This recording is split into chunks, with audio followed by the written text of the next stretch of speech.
ओम शांति। मीठे बच्चे, संगम पर तुम्हें निराली और नई नॉलेज मिलती है। एक तो निराली है, एक नई है। अभी तुम्हें पता चलता है कि हम सब तो आत्माएं एक्टिंग कर रहे हैं। ये तो आपको पता ही नहीं था। हम आप सोच रहे थे हकीकत में हम मर रहे हैं, जी रहे हैं, ये हमारा व्यक्ति है, ये हमारा फलाना लगता है, ये ऐसा है। ये एक्टिंग कर रहे हैं। इस एक्टिंग में एक का पार्ट न मिले दूसरे से, ये भी एक बड़ा वो है। इसकी विशेषता है कि एक्टिंग भी कर रहे हैं, लेकिन एक्टिंग किसी की भी किसी से मिल नहीं सकती है।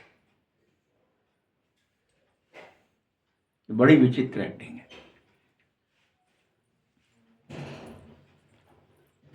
प्रश्न है, माया पर जीत पाने के लिए तुम रूहानी क्षत्रियों को कौन सी युक्ति मिली हुई है? देखिए आज क्या कहा बाबा ने, माया पर जीत पाने के लिए तुम रूहानी क्षत्रिय हो, योद्धा हो। क्षत्रिय माने क्या? योद्धा। तुम्हें रूहानी युद्ध करना है तो कौन सी तरीका मिला है? उत्तर है, हे रूहानी क्षत्रिय, तुमको एक ही आदेश देता हूं, तुम सदा श्रीमत पर चलो, आत्माभिमानी बन मुझ बाप को याद करो। बस यही युद्ध है। हे रूहानी क्षत्रियो, बाबा कैसे बोल रहा है? तुम सदा श्रीमत पर चलो और आत्म अभिमानी बन मुझ बाप को याद करो। रोज सवेरे सवेरे उठ करके याद में रहने का अभ्यास अवश्य डालो, तभी तुम माया पर विजय प्राप्त कर लोगे। साथ साथ उल्टे सुल्टे संकल्पों से बच जाओगे।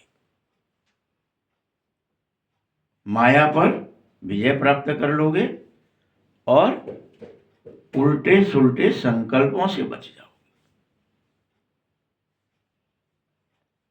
याद की मीठी युक्ति तुम्हें माया जीत बना देगी।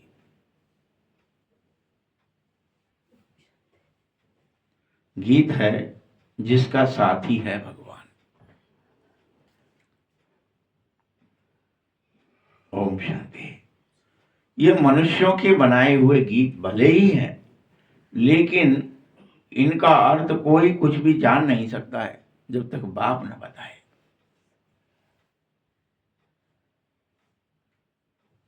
गीत हो, भजन हो आदि बस गाते रहते हैं, समझते हैं हम तो भगवान की महिमा कर रहे हैं।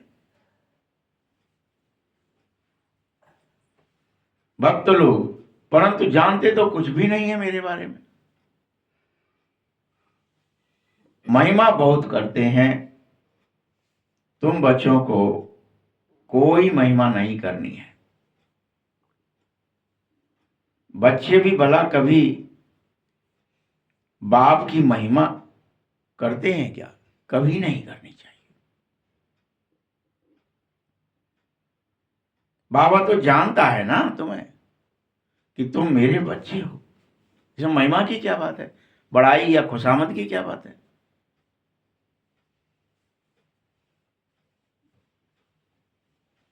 और तुम बच्चे भी जानते हो, बाप जानता है ये मेरे बच्चे हैं।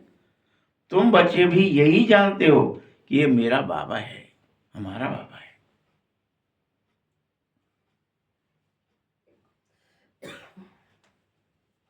अब ये बेहद की बात हुई, फिर भी सब बेहद के बाप को याद करो, याद करो।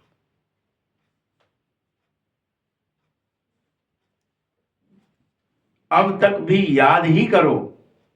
बाबा कहता है, हे बाबा, इसका नाम शिव बाबा है।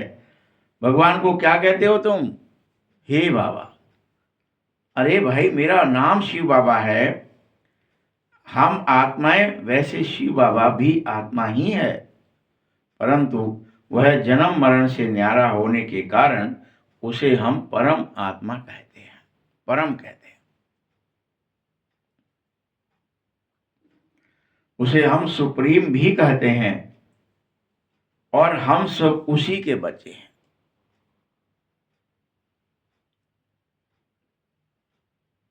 उसका निवास स्थान परम धाम में है। कहां पे है यह भी तुम्हें पता है, और सभी आत्माएं भी वहीं रहती हैं। तुम्हारा भी सबका वही घर है जो शिव बाबा का है। तुम सब इस समय यह स्वीकार करो कि हम एक्टिंग कर रहे हैं। यहां हमारा कुछ भी नहीं है, ना कोई रिश्ता है, ना कोई नाता है। हम ये सिर्फ एक्टिंग कर रहे हैं रिश्ते की। हम इसके पति हैं, इसकी पत्नी है, इसका भाई है, इसकी बहन है, तो बेटा है, बेटी है, जो भी एक्टिंग कर रहे हैं, बहू है, लड़का है, नाती है, पनती है, सब एक्टिंग कर रहे हैं।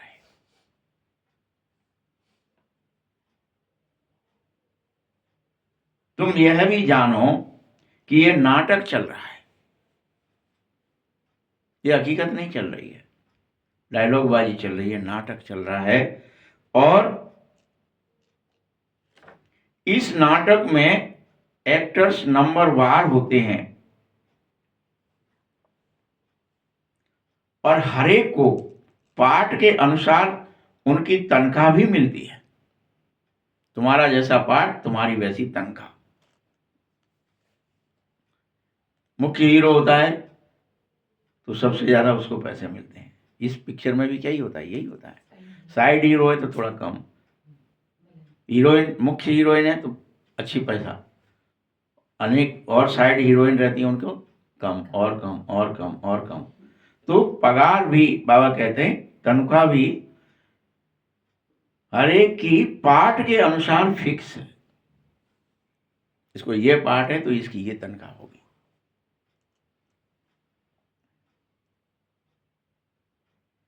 तुम सब आत्माएं जो परमधाम में रहती हैं, सबकी सब पाठधारी ही है,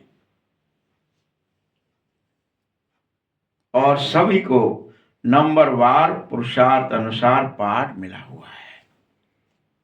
सबको कोई न कोई समय पर आकर एक्टिंग करनी ही होती है।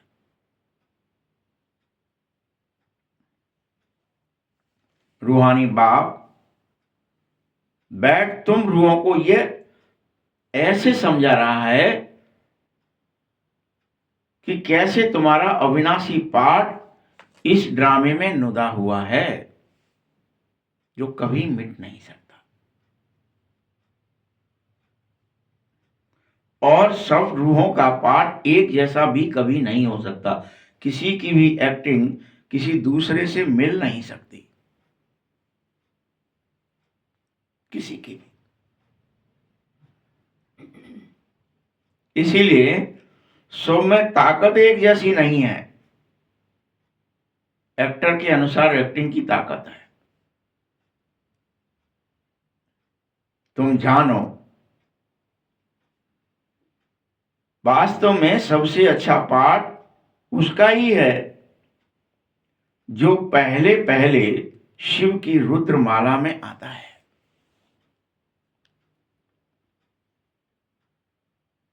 नाटक में जो बहुत अच्छे अच्छे एक्टर होते हैं, उनकी देखो, उन एक्टरों की बहुत महिमा निकलती है। हीरो हीरोइन के पिक्चर पोस्टर बना दिए जाते हैं, उनके अपने घरों में रखा जाता है। बहुत अच्छा है ये तो मेरा फेवरेट है। इसका डायलॉग बड़ा अच्छा था, ये ऐसे बोलता है।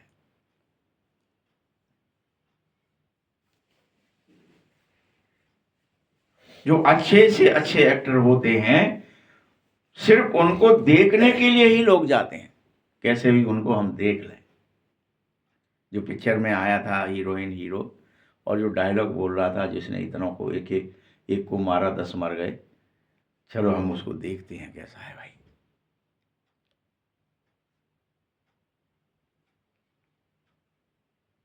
यहाँ जो स्थूल में होता है यह तो बेहद का ड्रामा है,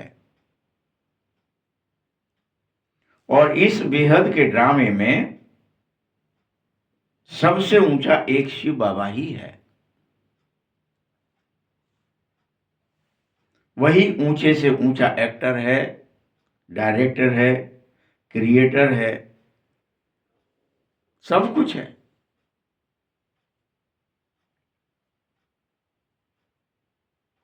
ये सब संसारी लोग हद के एक्टर्स हैं और हद के डायरेक्टर होते हैं। बाप तो पूरे के पूरे इस ब्रह्मांड के और विश्व के सबसे अच्छे डायरेक्टर हैं, क्रिएटर हैं और मुख्य एक्टर हैं बेहद ड्रामे के।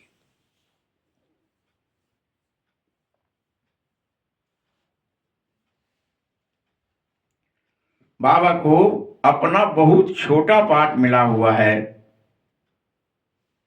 परंतु बाबा को भी पार्ट बजाना ही पड़ता है, भले कितना ही छोटा है, संगम युग पर है, थोड़े दिनों का है, लेकिन फिर भी बाबा को बजाना पड़ता है ये पार्ट। ये नहीं कि मैं नहीं बजा रहा, मेरा तो बहुत छोटा पार्ट। उसका सिर्फ 100 वर्ष का है और आपका 5000 वर्ष का है, तो सबसे छोटा किसका हुआ?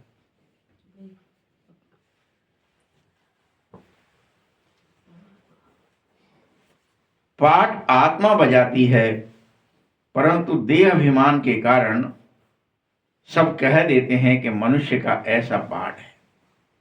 वास्तव में आत्मा का पाठ था, लेकिन हम देह अभिमान में होने के कारण, बॉडी कॉन्शियसली होने से कहते हैं कि मनुष्य का ऐसा एक्टिंग थी, एक्टिंग है, एक्टिंग कर रहा है।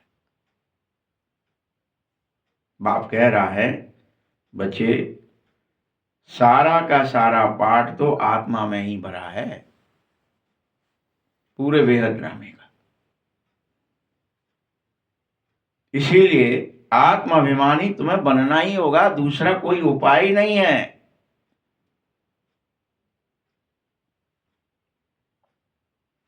बाबा ने समझाया है, सतयुग में तुम जब पहली बार आओगे, सबके सब आत्माभिमानी ही होगे, सब की प्रारब्ध होगी, वो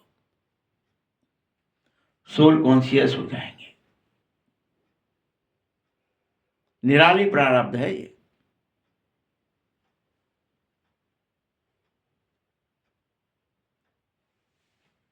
तुम जो बाप ने समझाया है कि आत्माभिमानी हो, यह बात नहीं जानते। तुम्हें भूले हुए हो, अच्छा हम आत्माभिमानी कैसे हो, हम तो देह हैं, औरत आदमी है।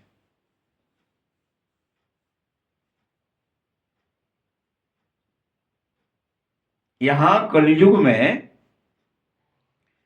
तो आत्माभिमानी भी नहीं और बाप को भी नहीं जानते हो। अभी तो तुम्हारी हालत इतनी गड़बड़ हो गई है, ना तो तुम आत्माभिमानी हो और ना मुझ बाप को जानते हो।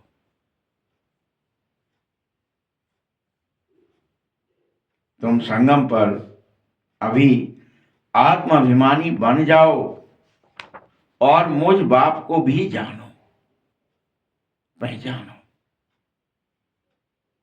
और मुझसे प्रेम करो, मुझे याद करो।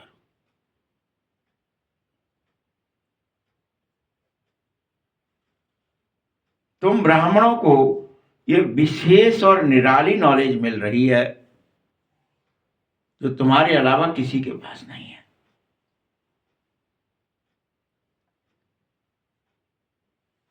तुम सब स्वयं को पहले पहले जान जाओ कि मैं आत्मा हूं, मैं ये हड्डी मांस वाला शरीर नहीं हूं, मैं एक निराकार आत्मा, और हम सब आत्माएं एक्टर बन करके एक्टिंग कर रहे हैं, शरीर रूपी वस्त्र पहनकर। हमको शरीर द्वारा एक्टिंग करने का पाठ मिला हुआ है कि हम ऐसी एक्टिंग करें, हम ऐसी करेंगे। जो एक न मिले किसी दूसरे से। सबकी अपनी अपनी एक्टिंग है, अपने अपने पार्ट हैं, किसी का किसी से मिल नहीं सकता है।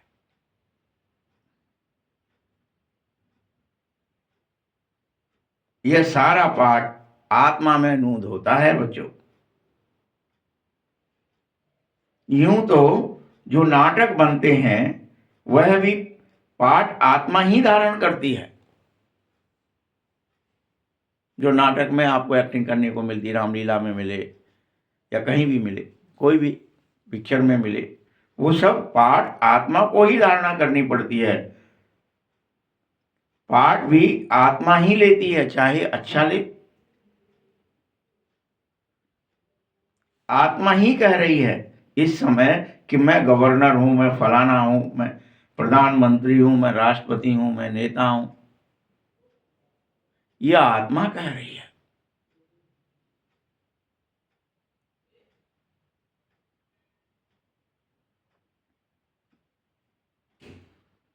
परंतु ये अंतर है कि कलयुग में आत्माभिमानी नहीं है वो।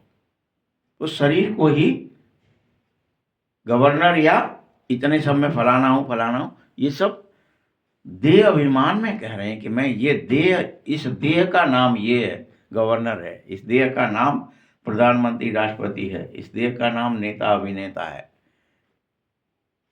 ये बहुत बड़ी भूल है।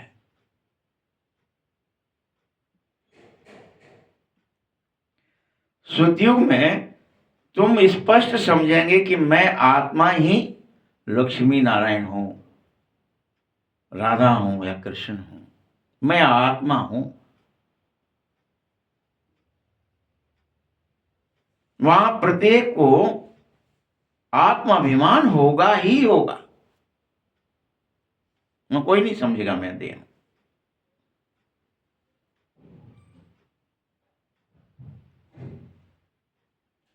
सतयुग में समस्त देव और देवियां आत्मा ही समझते हैं।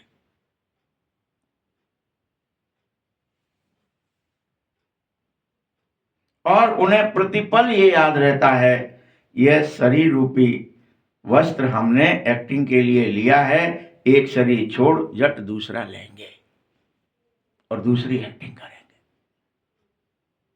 ये प्रत्येक को पता है। इसलिए उनको कहते हैं अमर हैं वो। उनको एक्टिंग मरना ही एक एक्टिंग का हिस्सा है। शरीर छोड़ दिया, उतार दिया, दूसरा पहन लिया, ऐसे फील होता है बाकायदा।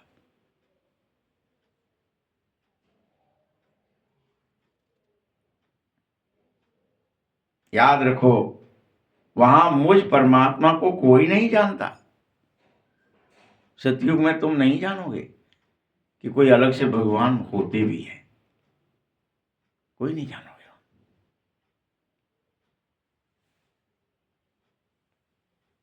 भले इस समय तुम सब कुछ जान रहे हो कि बाबा आए हैं, पढ़ाते हैं, बाबा ये करते हैं, बाबा वो करते हैं, बाबा सर्वशक्तिमान है, बाबा बीज हैं।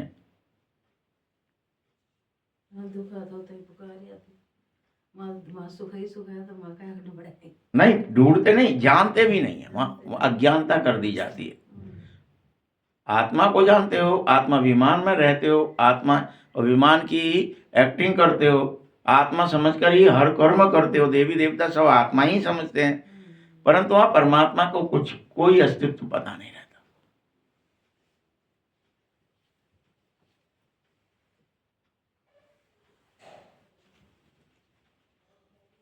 वहां मुझे कोई नहीं जानता। इस समय तुम सब जानते हो। भले शूद्रों और देवताओं से तुम ब्राह्मण उत्तम हो। तुम किससे किससे बताया बाबा ने? शूद्र ब्राह्मण। यानी शूद्र कब?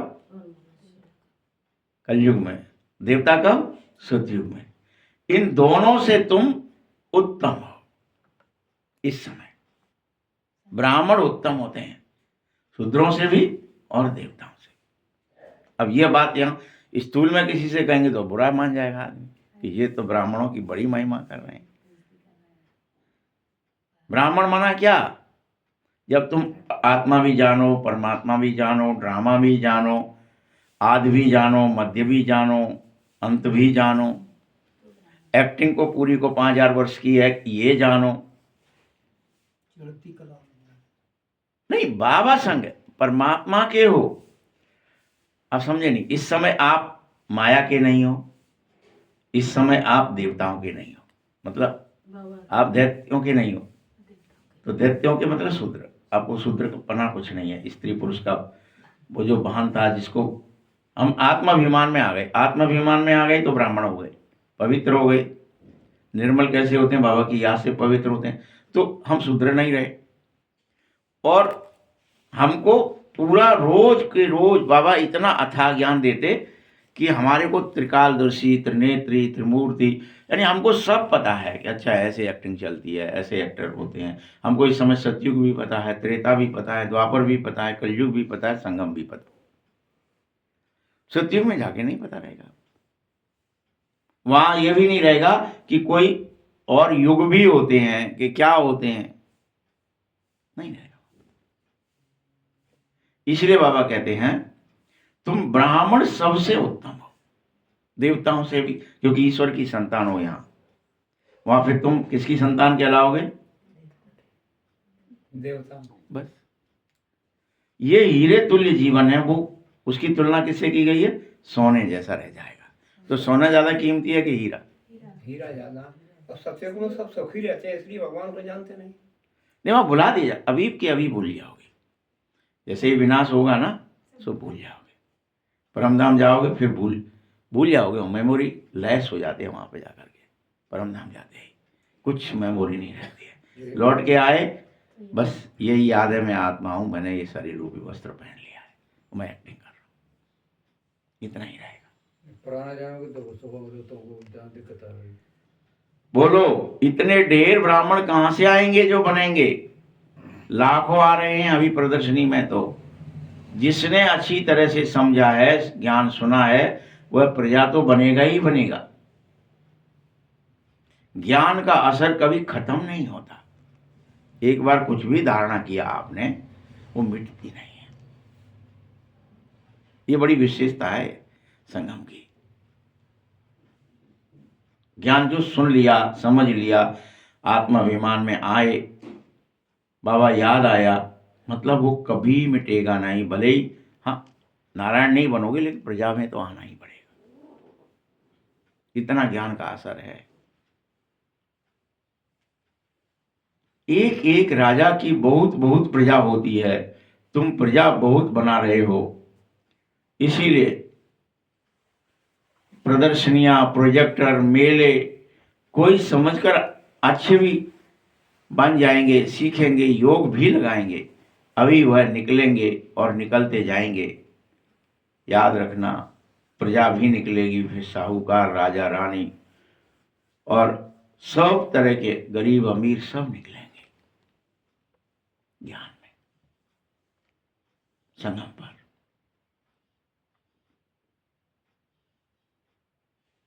प्रिंस प्रिंसेस बहुत बनाए जाएंगे सतयुग में, और त्रेता तक प्रिंस प्रिंसेस बनते ही रहेंगे।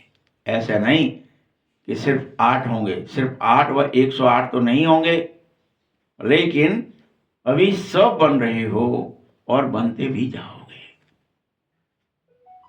कल बाबा ने कहा था, याद हो तो, जैसे आपने अगर परम वीरता का कोई काम किया तो गवर्नमेंट के पास परमवीर चक्र देने के लिए कोई लिमिट थोड़ा ही है कि एक कोई परमवीर देंगे और बाकी को नहीं देंगे, या इतने साल पहले दिया था बस अब हो गया, अब नहीं दिया जाएगा। ऐसा कुछ होता है क्या? अगर आपने परमवीरता दिखाई है मिलेगा। क्या आप योद्धा नहीं, परमवीर योद्धा हैं। शरीर छोड़ते छोड़ते भी भ्रकुटी सिंहासन पर बैठने से और कुछ किया ही नहीं, आप मारते ही रहे, माया से युद्ध करते ही रहे, परम वीरता को दिखाया है आपने अपने अंदर, तो आपको मिलेगा। वैसे ही यहां बाबा कह रहा है सिर्फ 8 या 108 नहीं होंगे,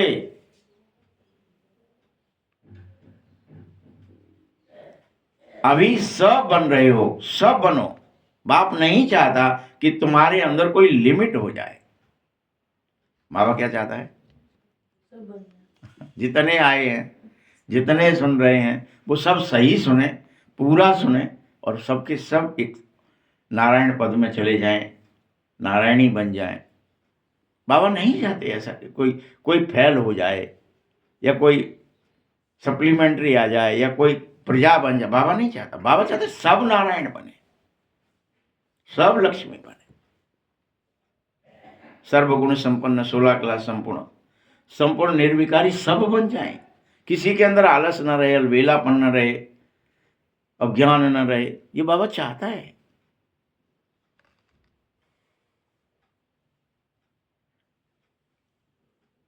तुम सब सेवा करो, तुम्हारे लिए यह नथिंग न्यू है, तुमने तो किया ही है,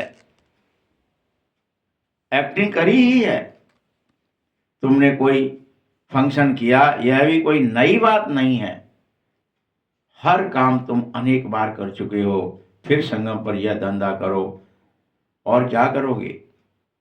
मैं तुम सबको एक ही आदेश देता हूं, बच्चे, एक ही धंधा करो, एक ही बिजनेस करो, एक ही तरह का काम करो कि पतितों को पावन बनाओ। एक काम बस, खुद भी पतित से पावन बनो, और सबको जो तुम्हारे सामने आवे उसको पावन बनाओ।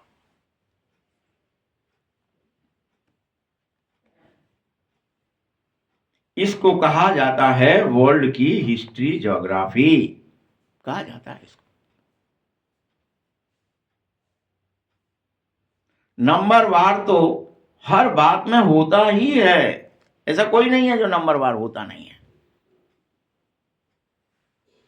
तुम्हारे में जो अच्छा होगा, अगर कोई अच्छा भाषण करता है तुम में से, कोई प्रवचन, भाषण, तो सब कहेंगे कि इनसे बहुत अच्छा इसने भाषण किया। वो तो कहेंगे ही कहेंगे। कोई ये थोड़ी मना कर देगा, भैया यार इसका भाषण अच्छा नहीं है। ये जो कोई अरे अच्छा किया तो कहना ही पड़ेगा। दूसरे का सुनेंगे तो भी कहेंगे कि पहले वाले का बहुत अच्छा था, उसने सही समझाया था। अरे कि अलग अलग अपनी अपनी मुरली क्यों होती है? अरे कि तान अलग है, स्वर अलग है, वो सात ही स्वर हैं, लेकिन सब अपने हिसाब से उसे बजाते हैं, सुनाते हैं।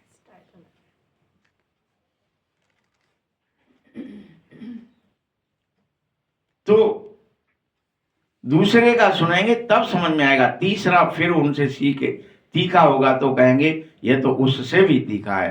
तो हर बात में पुरुषार्थ तो करना ही होगा, ऊपर जाना ही होगा, एक से एक बढ़कर बनना होगा। ऐसे थोड़ी कि एक ने एक्टिंग करी वैसे ही करेंगे, उतनी ही कर पाएंगे। ब्रह्मा ने कर ली बस उतनी होगी, बहुत है। उसे तीखे जाओ।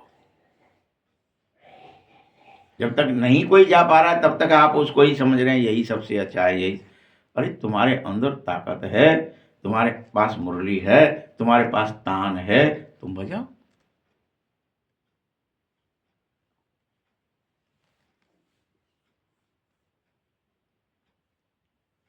जो होशियार होता है वह झट बजाता है, झट हाथ भी उठाता है, मैं भाषण करूंगा।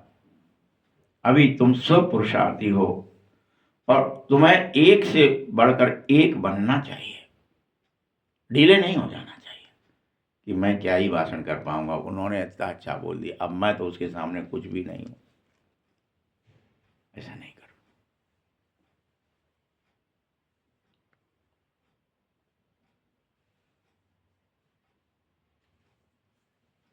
ठीक है, आगे चल क्योंकि मेल ट्रेन बन जाएंगे। जैसे मम्मा स्पेशल मेल ट्रेन थी, वैसे तुम भी सब मेल ट्रेन बनो।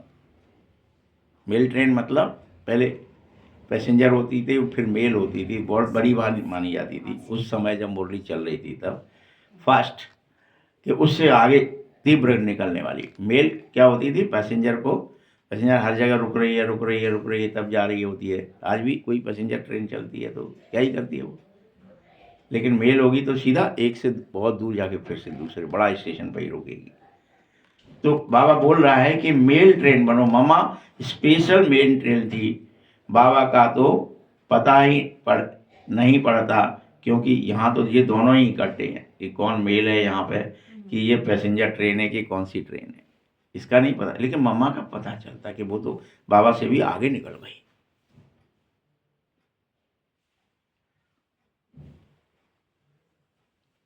तुम समझ नहीं सकेंगे, सदैव समझो शिव बाबा ही समझा रहा है। परंतु बाप और दादा दोनों जानते हैं वह अंतर्यामी है। बाहर से कहते हैं ये तो बहुत होशियार है, बाबा की महिमा सुन खुश होते। लौकिक बाप का भी कोई बच्चा अच्छी तरह पढ़ता है और ऊंच पद पाता है तो वह बाप समझ जाता है ये अच्छा बच्चा मेरा नाम रोशन करेगा। ऐसे ही शिव बाबा भी समझ जाते हैं। इससे कोई बाबा का नाम कम नहीं हो जाता है। आप सोच रहे हो आप अच्छा करोगे तो बाबा का कोई नाम, बाबा को कोई पूछेगा नहीं, तुम्हें सब पूछने लगेंगे, ऐसा नहीं।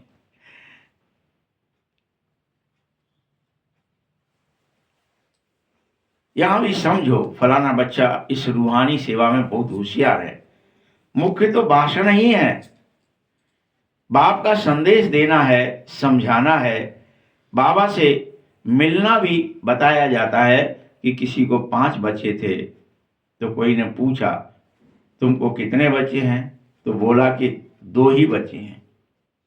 कहा कि तुमको तो 5 बच्चे हैं, तो उसने कहा नहीं बाबा, सपूत तो 2 ही हैं, 3 तो कपूत हैं, वो मेरे नहीं है। तो यहां भी ऐसे ही है, बच्चे तो बहुत होंगे लेकिन बाप किसकी बड़ाई करेगा।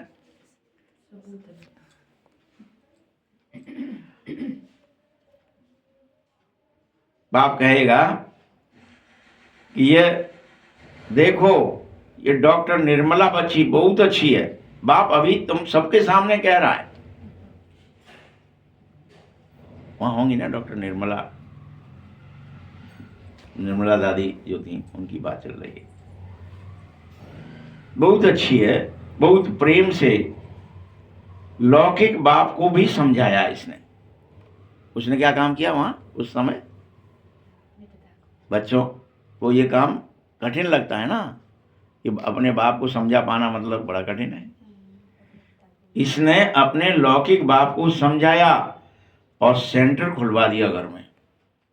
बाप के कहने तो समझा करके कि तुम खोलो यहाँ गीता पाठशाला खोलो, सेंटर खोलो, ये धन संपदा सब ईश्वर के काम में लगाओ। और सेंटर खुलवा करके भारत की सेवा में लग गई। तुम भी सब भारत को स्वर्ग बनाने में लग जाओ। अब उस समय तो 1-2 कोई हो जाता था, बड़ा नाम, बाबा मुरली में नाम तक ले रहा है, फिर ये देखो कितना बड़ा काम कर दिया।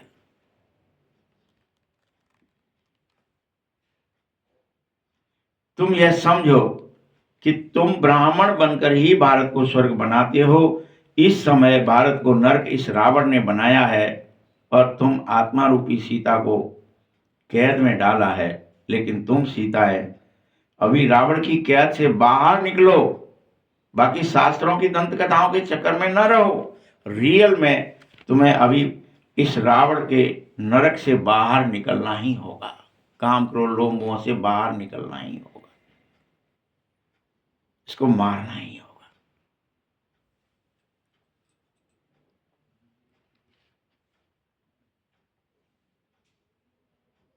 तुम जानो सतयुग से लेकर जो पास हुआ सो ही रिपीट होगा। आपे ही पूज्य, आपे ही पुजारी बनना ही होगा। बाबा कह रहा है मुझे आकर पुजारी से पूज्य बनाना ही होता है तुम्हें। तुम पुजारी बने बैठे हो, बाप आता है ठोक ठोक कर तुम्हें पूज्य बनाता है, रोज ठोकता है। क्या कर रहा है? ऑब्जेक्शन। कुछ भी करेगा तो झट ठोक देगा बाबा। पूज्य बनो, पुजारी नहीं। श्रेष्ठ बनो, श्रेष्ठ कर्म को, तुम मेरे हो। तुम देवताओं से भी श्रेष्ठ हो, शूद्रों से भी श्रेष्ठ हो, तुम मेरे हो। ठोकता है बाबा सीधा। तुम सब गोल्डन एज में मैंने भेजे थे, फिर तुम आयरन एज बन गए हो। सतयुग में लक्ष्मी नारायण सूर्यवंशियों का राज्य होता है। पूरी तरह से तुम गोल्डन एज होते हो। 16 क्लास संपूर्ण, संपूर्ण निर्विकारी और मर्यादा पुरुषोत्तम होते हो। फिर धीरे धीरे त्रेता आ जाता, राम राज्य में चंद्रवंश हो जाता है, सूर्यवंश नहीं कहलाता। इस समय लेकिन तुम सब रूहानी योद्धा क्षत्रिय हो, अभी युद्ध कर रहे हो। गीता एपिसोड चल रहा है और गीता में क्या ही दिखाया? हे अर्जुन, तू युद्ध कर, तू क्षत्रिय बन, तू बैठ भ्रकुटी पर, माया नहीं बैठने देगी, तू बैठ। मैं तेरे रथ पर सवार हो जाता हूं, तू मुझे अपने घोड़ों की लगाम दे दे, तू आंखों से आंखें मुझे दे दे, मैं जो दिखाऊं सो दे, मैं जो सुनाऊं, कान रूपी घोड़ा भी मुझे दे दे, मैं उसको हाँकूंगा। मुंह मेरे को दे दे, विचार का घोड़ा भी मुझे दे दे, चारों घोड़े दे दे मुझे। नासिका की विचार, तो मुंह का, नाक का, आंख का, कान का, वहां चार दिखाए हैं। यहां वो विचार का, मन मनाभव, कब घोड़ा की लगाम देना ही होगी। सब दे दो बाबा को, अपना सर काट दो। माया ने सर काटा, बाबा की बनी, तो माया को आधा कल्प का राज्य दिया। रावण ने 10 बार सर काटा, 10 शीश लगा दिए और माया को दे दे, ठीक है जा तू विजयी हो गई, हट तू पटक जा करके। लेकिन ऐसे आपको भी वरदान है कि तुम्हें अपने रथ पर बाबा को बिठा, प्रत्येक को, ये नहीं कि ब्रह्मा ने बिठाया उसके रथ में बाबा आया। बाबा तो कहते हैं सबके रथ में बैठने को तैयार हो, बस तुम क्या कर दो, क्या कर दो? समर्पण, समर्पित हो जाना, दे दो ना, तुम दे दो बाबा। तुम जो दिखाओगे सो देखेंगे, तुम जो बुलाओगे सो बोलेंगे, तुम जो सुनाओगे सो सुनेंगे, तुम जो भावनाएं पैदा करोगे सो ही हम उन्हीं पर चलेंगे। बस ये आपको दिए हमने घोड़े, समर्पण हो जाओ। अब उस समर्पण के चक्कर में यहाँ एक सम बना लेते हैं हम, समर्पण है कि नहीं है, ये समर्पित बहन है कि नहीं है, इसका बैच कौन सा है, खेल खत्म हो गया।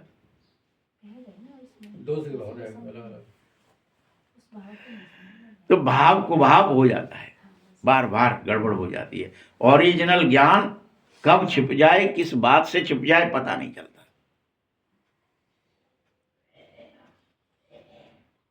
तुम सब क्षत्रिय हो और लड़ाई के मैदान में हो। ऐसी वैसी कोई लड़ाई नहीं हो रही, महाभारत लड़ाई हो रही है, घन घोर। तो जो लड़ाई में जाता है वह सब क्षत्रिय कहा जाता है, चाहे कोई हो।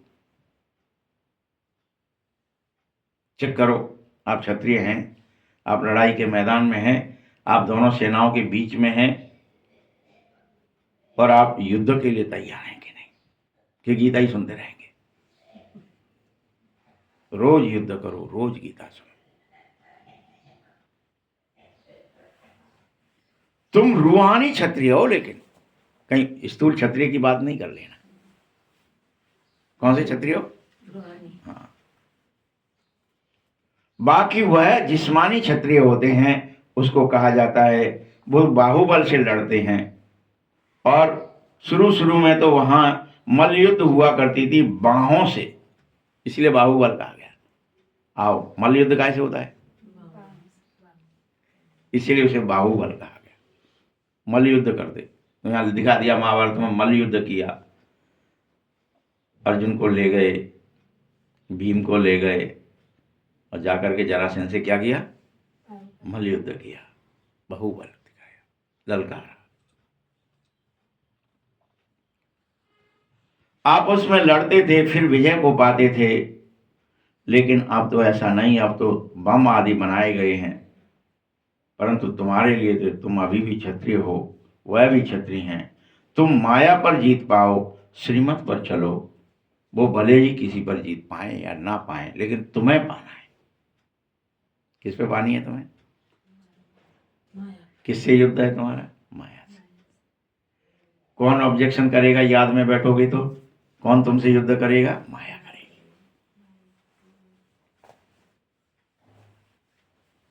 तुम रूहानी क्षत्रिय, रूहानी सब कुछ कर रही हैं इस शरीर की कर्मेंद्रियों के द्वारा।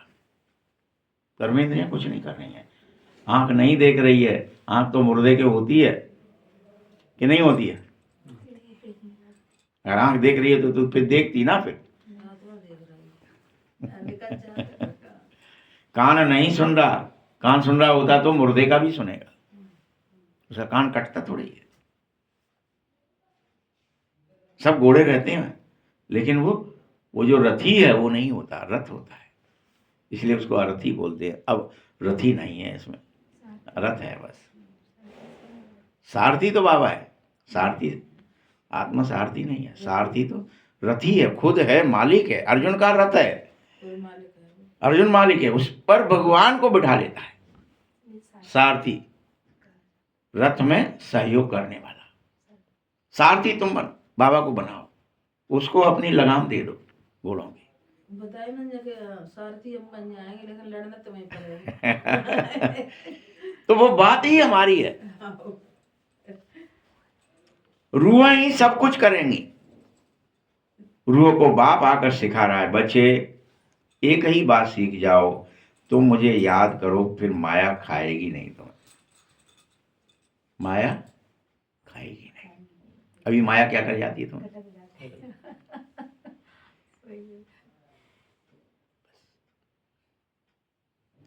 सिंगिका हनुमान जी को भी गटक गई, वो तो रुद्र थे, अंदर ही ले गई, खींच लिया। उन्होंने कहा यार जी, तो हम तो उड़ती कला में थे जी, कहाँ चले गए, कहीं चले गए जी, क्या ही हो गया? गटक लिया पूरी तरह से। होश आया तब समझ में आई, अच्छा हम तो किसी के अंदर हैं, मुंह के अंदर घुसे, मर गए।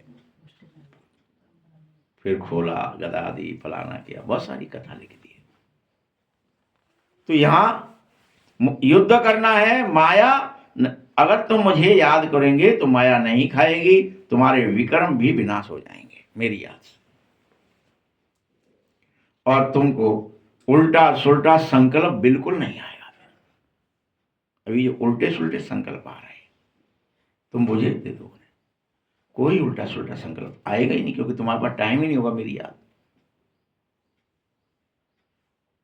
बाबा को याद करने से खुशी रहेगी, इसीलिए बाबा समझा रहा है यह अभ्यास सवेरे उठकर अवश्य करो।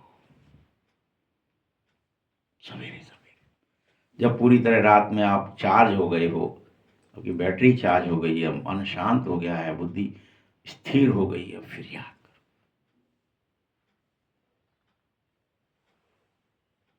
और कहो बाबा आप कितने मीठे हो। क्या याद करोगे? कैसे बात करोगे?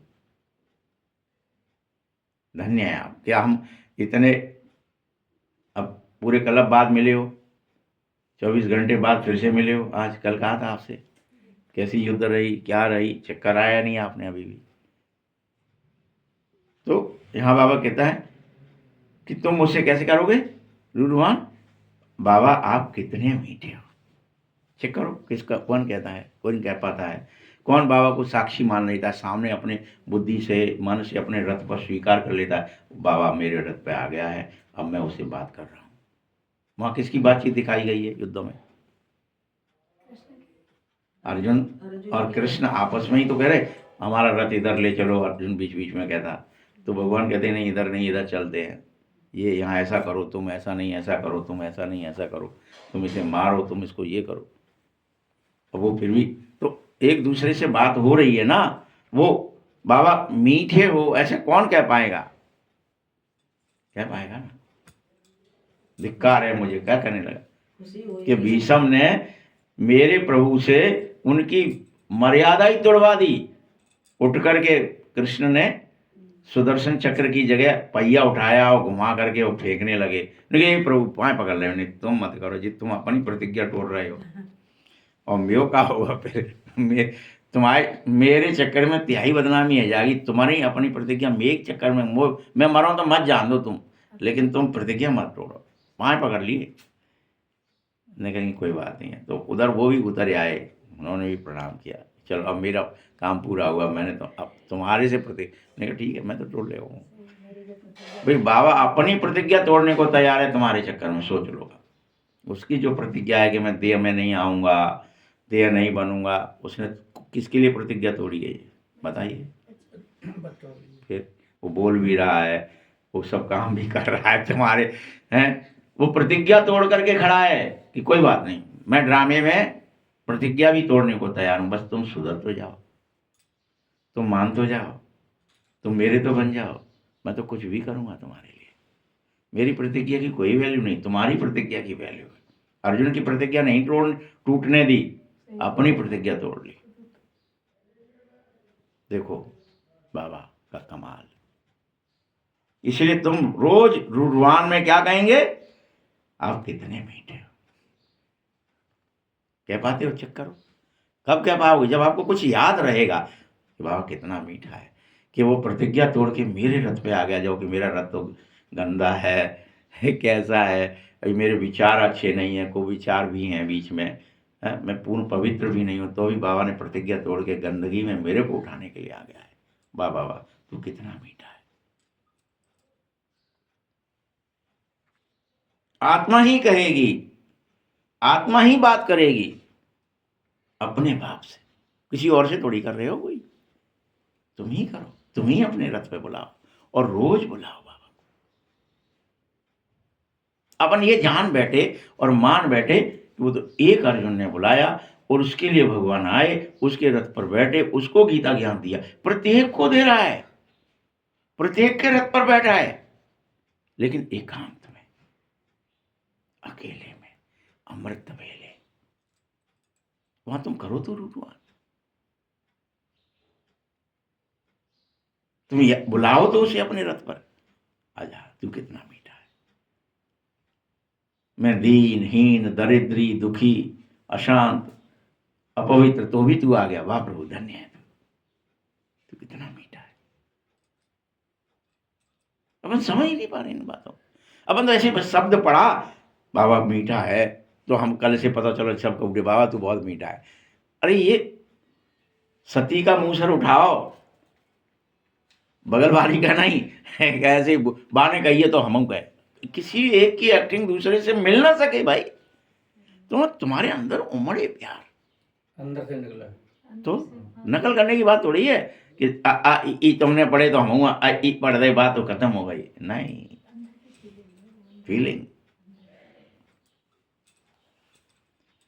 बाबा ने अपनी खुद पहचान दी है, मैं तुम्हारा बाप। क्या पहचान दी है? तुमको सृष्टि के आदि मध्य अंत का ज्ञान देने, ज्ञान सुनाने आया। वो कहां सुना रहा है? इसमें सुना रहा है, कागज में? तुम्हारे अंदर तुमको सुना रहा है, तुम आत्माओं को अंदर दिल में, तुम्हारे प्रकुटी पर बैठकर तुमको, तुम्हारे ही रथ पर, तुम्हारे ही पास बैठकर, तुम्हारे आमने सामने बैठकर तुमको सुनाता है। चेक करो, वो सुनो, क्या हमने बिठाया है, क्या वो हमारे अंग संग है, क्या हमको फील होता है कि बाबा तो मेरे रथ पे आ गए, कि तुम अभी मान बैठे हो ब्रह्मा के रथ पे ही थे, उसी पे आएगा, वही एक रथ है, उसी ने दिए थे, हम तो दे ही नहीं पा रहे, और बस उसी की पूजा करने लग जाओगे। चेक करो, प्रत्येक ब्राह्मण माने ब्रह्मा, प्रत्येक ब्राह्मण। तुम क्या बने हो? हाँ, योद्धा। अभी कह दिया ना बाबा ने। फिर और तुमको अपने रथ पर, तुम सब अर्जुन हो और सबको अपना रथ बाबा को देना होगा। किसी एक ने नहीं दिया, इसलिए कहा एक ने दिया, यानी प्रत्येक ने दिया। क्या है बात? प्रत्येक ने दिया। जो प्रत्येक ब्राह्मण बने सो रथ दे। और तुम्हें इस सृष्टि का, ये सृष्टि का उल्टा झाड़ है, इसकी वैरायटी धर्मों में कितने विराट लीला हो रही है, तुम्हें वो लीला दिखाई दे। बाबा ने समझाया है, इस मनुष्य झाड़ का बीज ही मैं हूं, बस तुम मुझे याद करो। कोई किसी झाड़ का, कोई किसी झाड़ का, फिर नंबर वार निकलते रहोगे। ड्रामा बना हुआ है, कहावत भी है, फलाने ने धर्म स्थापन कर पैगंबर भेजा, परंतु वहां से भेजते नहीं है बाबा किसी को। ये तो ड्रामा अनुसार रिपीट हो रहा है। तुम पैगाम वही दे पाएगा जो खुद बाबा को बिठा लेगा, वो पैगाम देने लगेगा। उसका काम है, वो अपने बाणों से, अपने शब्दों से, अपने बोल से, अपनी दृष्टि से, वृत्ति से युद्ध करेगा, बाण मारेगा, भीष्मों को पलट देगा। करो ये युद्ध।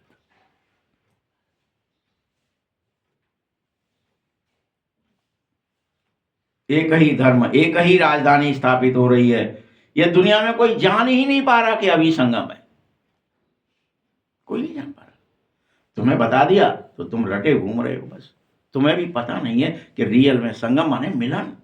रोज बाबा से मुझे मिलना है, रोज अमृत वेले है, रोज बाबा को अपने ऊपर आवाहन करना, बाबा आजा संगम में, आज तो मिलेंगे हम, आज तो हमारा तेरा मिलन होगा ही। अभी रोज संगम है, एक ऐसा तो नहीं एक दिन संगम है एक दिन नहीं है, रोज मिलना होना चाहिए, रोज युद्ध है। एक दिन युद्ध है क्या? क्यों भाई? जब तक जीवन है तब तक युद्ध है, तब तक तुम्हें ब्रकुटी पे बैठना है, तब तक तुम्हें युद्ध करना है, तब तक देह दुनिया को भूलना है। रोज करो।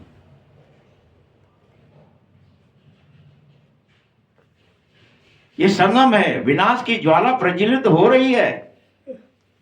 रोज आपके अंदर बुराई मरे, विनाश ज्वाला प्रज्वलित हो। इसी यज्ञ में बाबा मिले और बाबा कहे मारो, और तुम मारो, विनाश ज्वाला प्रकट करो, उसमें सबको स्वाहा कर दो। सारे कौरव मर जाए तुम्हारे अंदर से, तुम्हारे बुरे विचार, बुरी भावनाएं, बुरे कर्म, बुरे संस्कार सब भस्म होने लगे विनाश ज्वाला में। रोज करना है, रोज ये महाभारत है। ये शिव बाबा का यज्ञ है, और तुम्हें ब्राह्मण ब्रह्मा मुख द्वारा पैदा किए गया है ऊंच के ऊंच बनाने के लिए। सबसे ऊंची बिरादरी तुम्हारी है, पीछे और सब बिरादरियां निकलती हैं। ब्राह्मण माने क्या? सबसे ऊंची बिरादरी, गीता ज्ञान सुनने वाले, आहुतियां देने वाले, यज्ञ करने वाले, इससे बड़ी कोई बिरादरी नहीं है। त्याग करने वाले, सेवा करने वाले, क्या ही मुख से निकालते हो सवेरे सवेरे, सर्वे भवन्तु सुखिनः। कोई कहता है क्या कि मेरा ही भला हो जाए? क्या ही कहते हो? सबका भला हो, सबका कल्याण हो। तो सबकी कामना, आप बेहद हो ना कि हद हो। बाकी कोई कहेंगे क्रिश्चियन धर्म वाले कहेंगे हमारे क्रिश्चियनों का सब भला हो सिर्फ, बुद्ध कहेंगे बौद्धों का ही भला हो सिर्फ, लेकिन तुम क्या हो?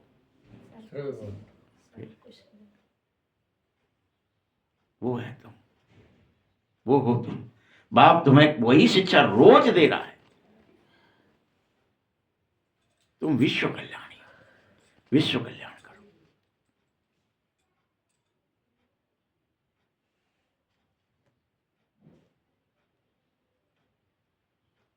तुम समझो कि भगवान ने सृष्टि रची है, पहले पहले ब्रह्मा द्वारा तुम्हें रचा है, तुम नई सृष्टि के हो।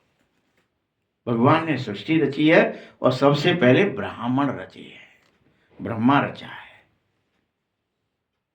इसलिए श्रेष्ठ हो। और सुनो, जब रचना रची गई है, तुमने बाबा को बिठा लिया है, तो तुम श्रेष्ठ हुए ना। तुमसे श्रेष्ठ कौन है?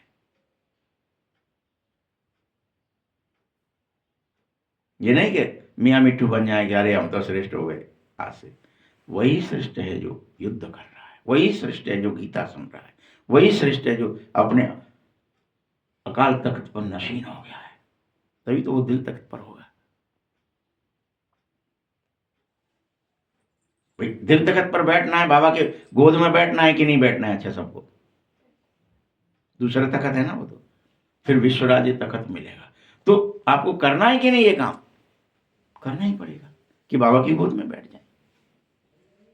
बाप समान बन जाओगे तो बाप की गोद में बैठो। शिव पार्वती के बारे में लिख दिया है, बस अंतर इतना। यहां तो स्पष्ट लिखा है ना कि तुम्हें बाबा की गोद में बैठना ही है। अकाल तखत के बाद ही दिल तखत है। ये युद्ध है।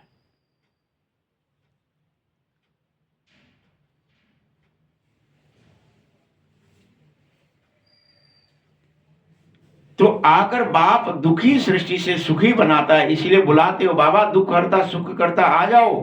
और तुमने उसका नाम रख दिया हरिद्वार। हरिद्वार अर्थात हरि का द्वार, जहां गंगा बहती है। समझते हैं गंगा में स्नान करने से हरि के द्वार चले जाए। अरे हरि का द्वार कहाँ है? तुम्हें किस द्वार पर जाना है? कहां बह रही है ज्ञान गंगा? बह रही है ना अभी। तुम इसमें गोता लगा लो और हरि के द्वार पर चलो।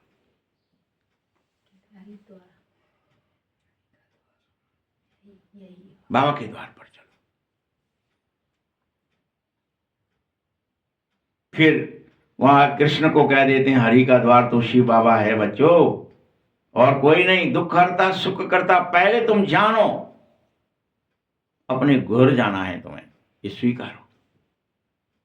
तो हमने नाम रख दिया, एक व्यक्ति है कृष्ण और वो हमारे रथ पर बैठता है, इसलिए गड़बड़ हो जाती है बस। वो निराकार, हम भी निराकार, अकाल तखत पर बाबा को रोज बिठाएंगे तो फिर गड़बड़ नहीं होगी ना। फिर बात ही, ऑब्जेक्शन ही खत्म हो जाएगा। तुम बचे अपने बाप का, अपने घर का।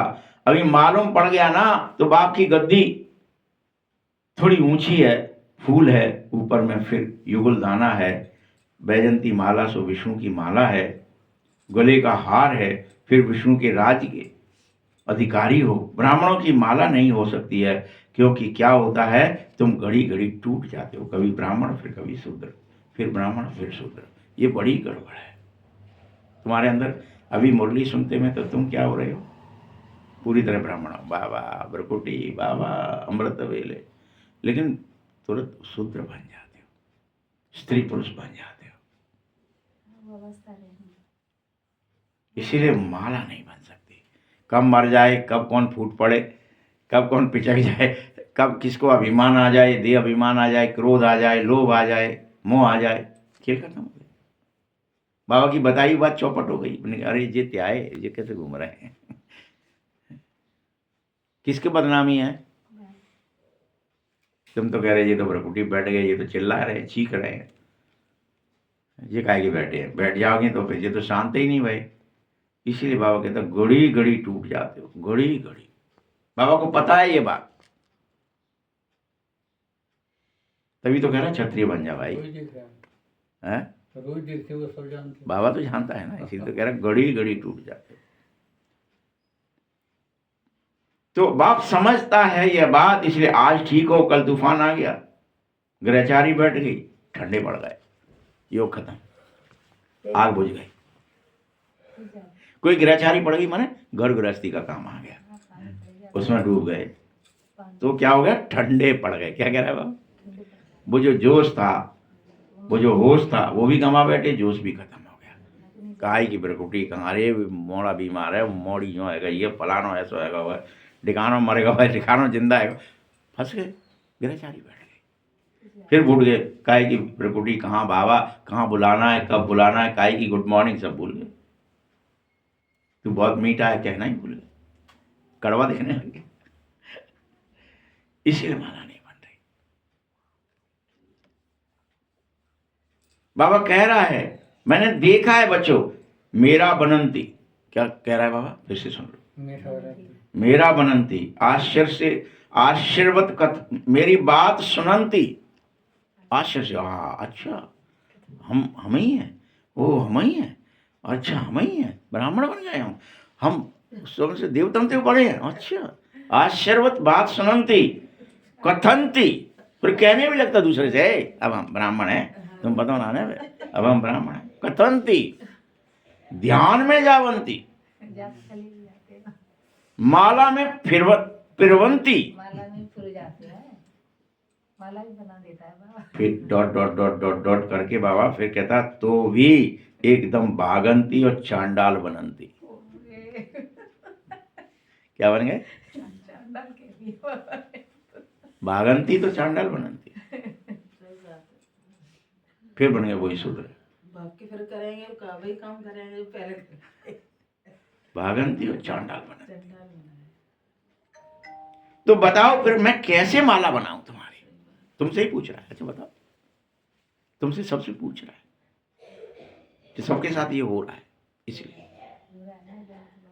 देह के आकर्षण में आए, कोई नैन के नैन मिला गए, कोई कछु कर गए, जवानी है, हो जाता है गड़बड़। इसीलिए बाबा कह रहा है ऐसा। कहाँ जानंती? ध्यान में जावंती, माला में प्रलोभंती। क्या क्या नहीं करा तुमने, और फिर भी चांडाल बनंती, भागंती। कोई अगर भैया ये तो बड़ा ज्ञानी है, तो बड़ा विज्ञान झिका कर बैठा। इसीलिए बाप समझाता है ब्राह्मणों की माला बना ही नहीं पा रहा हूं मैं। संगम पर बाप आकर सबको मुक्ति, जीवन मुक्ति देने का वचन देता है। बच्चे तुम ही स्वर्ग के मालिक थे, रोज कहता हूं, लेकिन फिर भी बच्चे हैं कि नरक में बीच बीच में जा रहे हैं, ये ठीक नहीं है। बाप कहता नरक को ताला लगा भाई, अब मत जा उसमें। तू ताला ही नहीं लगा पा रहा उसमें जाने के लिए। कोई सांस मिली पट कूद गया। क्रोध आ गया तो नरक में चला गया, लोभ आ गया नरक में चला, गुस्सा आ गया नरक में चला गया, मोह आ गया नरक में चला गया, देह अभिमान आ गया नरक में चला गया, स्त्री पुरुष समझ लिया नरक में चला गया। नियम नहीं है ना मौत का। जो तुम्हारी रावण ने छीन लिया है, स्वर्ग की बादशाही देता हूं मैं तुम्हें, लेकिन तुमसे वो स्वर्ग भी किसने छीन लिया? देवताओं से किसने छीना? दैत्यों ने। किसने छीना? वो फलाना दैत्य नीचे से आ रहा है, वो नीचे से पाताल लोक से आ रहा है, वो अभी चढ़ाई कर दी, उसने ये वरदान मांग लिया, उसने वो वरदान मांग लिया, और पट से चढ़ाई कर दी और तुम भाग गए। यही हो रहा है रोज। पाताल लोक से आते हैं दैत्य। हमारे विचार कुविचार जो होते हैं वो कहाँ से आ रहे हैं? मूलाधार से आ रहे हैं, वहीं पड़े हैं वो, वहां से उतरे आते हैं, वो विचार दिमाग में आ जाते हैं, ऊपर आ जाते हैं स्वर्ग में, प्रभुटी सिंहासन पर, और वो की विचार हमको फट पटक देते हैं। तुमने ये सुना था, ये देख लिया था, ये बात कर ली थी, ये इशारा कर लिया था, वो सब विचार को विचार आ जाएंगे और तुम्हें पटक देंगे। ये बाप ही आकर बता रहा है। ये तुम्हें तो पता ही नहीं पड़ता है कि तुम्हारे संग होता क्या है। ये बाप बता रहा है कि तुम ऐसा करते हो। इन सब शास्त्रों तीर्थों में तुम जाते हो, बीज रूप है बाप, ज्ञान का सागर है, शांति का सागर है, डॉट डॉट। ये आत्मा कहती भी है सब कुछ, लेकिन फिर भी भूल जाते। तुम कहने में कोई कसर नहीं छोड़ते। तुमसे कोई ज्ञान की बात करे तो अब यार 10 बातें तुम और बता दोगे उल्टी सी। अरे बाबा ऐसा है, तुम्हें नहीं पता, हमने मुरली सुनी, हमें सब पॉइंट क्लियर है गए, या बताओ तुम्हें ना पता। लेकिन बीज रूप होने के कारण शांति का सागर ये सब कहते हो, परंतु फिर भी डूब जाते हो। ये बड़ी गड़बड़। बाप समझा रहा है, बच्चे तुम लक्ष्मी नारायण थे, सतयुग के मालिक थे, उनके आगे क्या था? जरूर कलयुग का अंत, संगम युग हुआ, फिर वह अभी नरक में आए, सब गिरे। ये खेल है। अभी फिर से स्वर्ग बन रहा है, तुम फिर शामिल हो जाओ। और इसीलिए बाप को स्वर्ग का रचयिता कहा जा रहा है। स्वर्ग स्थापित हो रही है, तुम इसमें सहयोगी बनो, अपना सर्वस्व ईश्वरीय आज्ञा पर लगा दो। संकल्प भी, श्वास भी, समय भी, हर चीज लगा दो। बन रहा है ना स्वर्ग, बनाओ इसे। तुमसे कोई पूछ सकता है कि लक्ष्मी नारायण को सतयुग की राजधानी कैसे मिली, तो तुम बताओ ये बात कि तपस्या से मिलती है, योग से मिलती है, बाबा की याद से मिलती है, अपने आप नहीं मिली, पुरुषार्थ से मिली। कोई और नहीं बता पाएगा। ये दादा कह रहा है मैं नहीं जानता था, पूजा करता था, मुझे पता ही नहीं था। ये दादा कह रहा है ब्रह्मा। अब बाबा ने जब मुझे समझाया कि यह संगम पर आते हैं, लक्ष्मी नारायण राजयोग सीखते हैं, फिर गीता की राजयोग का वर्णन है, सिवाय गीता के और कोई शास्त्र में राजयोग शब्द ही नहीं है, और कहीं नहीं है। बाबा कहते हैं मैं तुमको राजाओं का राजा बनाने आ गया हूं। फिर से भगवान ने ही आकर नर से नारायण बनाने का ज्ञान दिया है तुम्हें। भारत का मुख्य शास्त्र गीता है। गीता कब रची जाती है यह भी किसी को पता नहीं है। कल्प कल्प के संगम पर रची जाती है। अभी फिर रची जा रही है। आओ, कब रची जाएगी? तुम अपना रथ उसको दे दो, वो फिर तुम्हें गीता ज्ञान सुनाएगा। किसको सुनाएगा? जो दे देगा, जो अर्जुन बन जाएगा, उसके लिए गीता रची जाएगी। सिर्फ याद रखना, सबके लिए नहीं रची जाएगी। और ये कागज में नहीं है, वो अंदर प्रेरणा में, अंदर विचार भावना में, अंदर कर्म में आएगी। वो आपका कुछ सब कुछ बदल देगी। भय, चिंता, दुख, लेकिन याद करो और बैठो और उसे बुलाओ, आह्वान करो, मैं तुम्हें देता हूं प्रभु, मैं समर्पित हुआ। समर्पण करो अपने आप को, सरेंडर कर दो बाबा के सामने। लो बाबा, मैं सरेंडर हो जाता हूं, आप बैठ जाओ और आप चलाओ। आप दिखाओ सो देखूंगा, आप सुनाओ सो सुनूंगा, आप बुलाओ सो बोलूंगा, आप जो विचार कराओगे सो ही करूंगा, बस। ठीक है? तुम सब फिर से गीता एपिसोड में आओ। 84 जन्म का राज भी मैंने तुम्हें बता दिया। आदि मध्य अंत का नॉलेज दे दिया। सृष्टि की वृद्धि कैसे होती है ये भी समझा दिया। वहां तो ज्ञान की जरूरत ही नहीं रहेगी सतयुग में। अभी चाहिए गीता एपिसोड। फिर तो एक बार गीता सुन लिया, फिर तो प्रारब्ध, फिर तो सब विनाश हो ही जाएगा। तो अपने आप राज्य भाग्य सब मिल जाएगा। तुम्हें स्वर्गारोहण करना है, फिर तो स्वर्ग में रहना है। ये यूनिवर्सिटी पांडव गवर्नमेंट की है। संगम पर 3 तरह के युद्ध सेनाएं होती हैं, एक यादवों की, एक कौरवों की, एक पांडवों की। तुम चेक करो, तीनों सेनाएं तुम्हें दिखनी चाहिए। तुम पांडव सेना बनो, कौरव सेना भी तुम्हारे आमने सामने है। गौर गृहस्थी वाले टांग खींचेंगे, खास भैया ही भैया की टांग खींचेगा, वो इसलिए भाई भाई का युद्ध दिखा दिया। वो कौरव सेना है। और यादव सेना मतलब पूरा विश्व, यूरोप वाले फलाने ठिकाने सब मिलके बम पटकेंगे। 3 सेनाएं।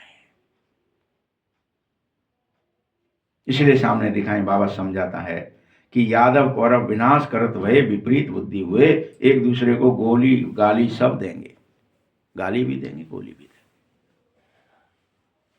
बाप से प्रीत नहीं है ना, इसीलिए कह देते हैं कुत्ता बिल्ली सब में भगवान है। बाकी पांडव प्रीत बुद्धि भय, भूत भय।